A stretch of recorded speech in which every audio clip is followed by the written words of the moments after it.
Bonjour à toutes et à tous, bienvenue. Le froid revient en force cette semaine, vous l'aurez remarqué ce matin. Attendez-vous à des températures bien en dessous des 0 degrés et ça jusque ce week-end. C'est un épisode très instable avec beaucoup de perturbations, mais la neige n'est pas de mise, en tout cas pour le moment, dans la région. Le seul risque de flocons, ce sera pour cette fin de semaine. Le salon Choco Co avait lieu ce week-end à Lille Grand Palais et l'un des grands moments a été l'apparition de ces fameuses sculptures en chocolat, de quoi susciter pour les petits, les plus jeunes, de véritables vocations. Ces réalisations surprenantes ont été élaborées en réalité par des apprentis chocolatiers des Hauts-de-France. Il s'agit des élèves en BTM chocolatier. Alors cette formation, pour information, est de 2 ans. Elle se fait après un CAP chocolatier. Et elle permet de se perfectionner dans l'art de créer justement ces pièces artistiques en chocolat qui sont de plus en plus à la mode. Ce sont eux qui feront briller d'ailleurs le savoir-faire culinaire français. L'occasion justement de rencontrer les professeurs de ces artistes, pas comme les autres. Pour la plupart, souvent ils font cette formation-là pour compléter une formation de pâtisserie, pour après travailler et avoir plus de cordes à leur arc, c'est-à-dire être des pâtissiers chocolatiers, pour travailler dans des entreprises où il faut être polyvalent. Aujourd'hui, dans les petites entreprises artisanales, un pâtissier doit être aussi chocolatier, faire un peu de traiteur, faire de la glace, et donc ça permet d'avoir une corde à l'arc supplémentaire. Après, ils peuvent, après ce CAP chocolatier, se perfectionner, puisqu'ici dans la région, on propose le BTM chocolat, et là, ils font encore 2 années supplémentaires, ils se perfectionnent pour là plus travailler dans des chocolateries pures et peut-être un jour ouvrir leur boutique de chocolaterie.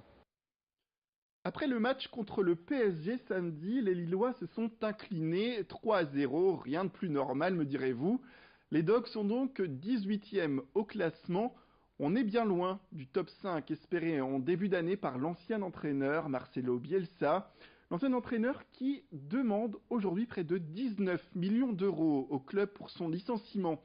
Le tribunal n'est donc pas loin. Vincent Vieillard d'ailleurs vous dit tout à ce sujet. Celui que l'on attendait comme le leader d'un projet LOSC Unlimited pourrait bien en être le fossoyeur.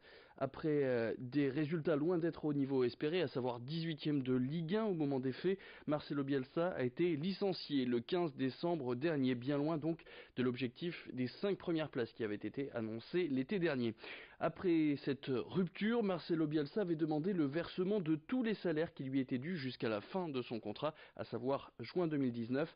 Alors dans un premier temps, le quotidien sportif, l'équipe annonçait que cette somme s'élevait à 15 millions d'euros d'indemnité de départ.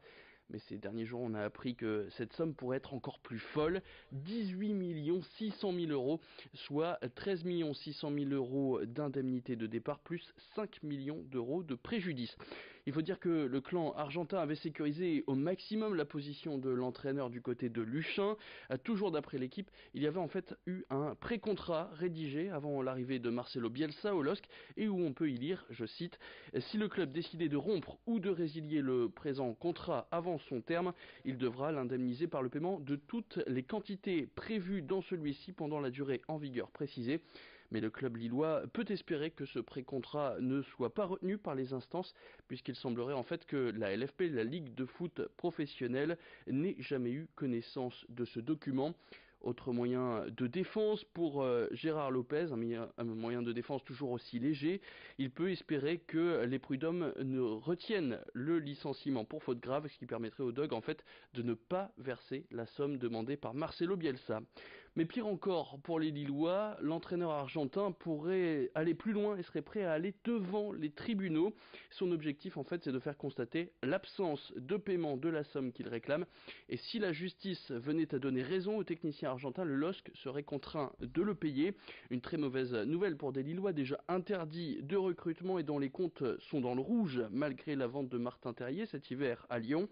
Et si le tribunal de commerce venait même à faire un audit des comptes du LOSC, eh bien ce seraient les autres créanciers du club lillois qui pourraient réclamer leur dû.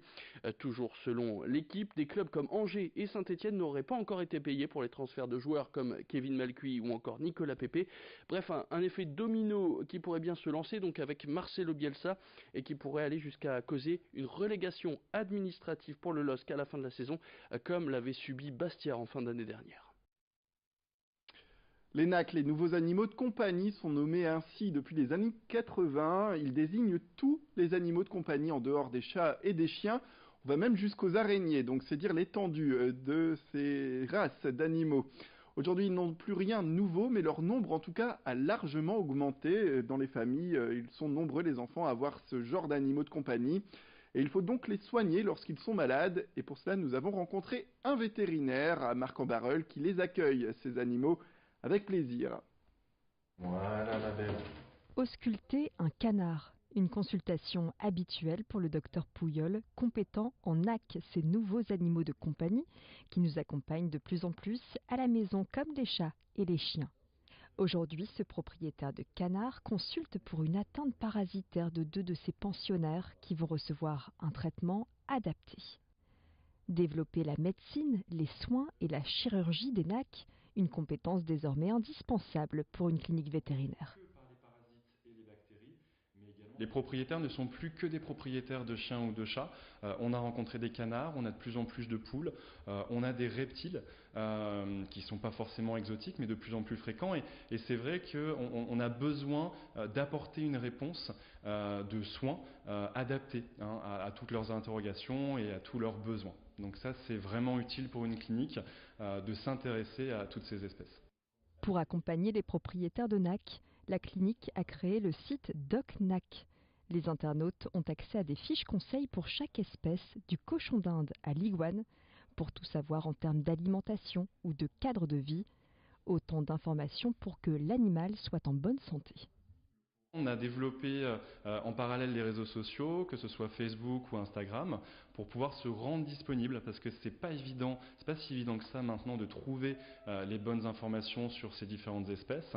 Et on n'hésite pas, donc par les SMS, par ces réseaux sociaux, à vraiment échanger avec les propriétaires pour accueillir les nouveaux arrivants et accompagner les animaux malades potentiellement.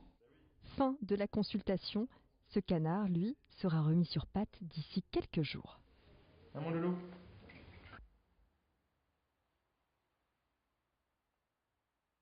Voilà, c'est la fin de cette édition. Restez avec nous tout de suite, retrouvez vos prévisions météorologiques, sans oublier les stations essence les moins chères dans la région.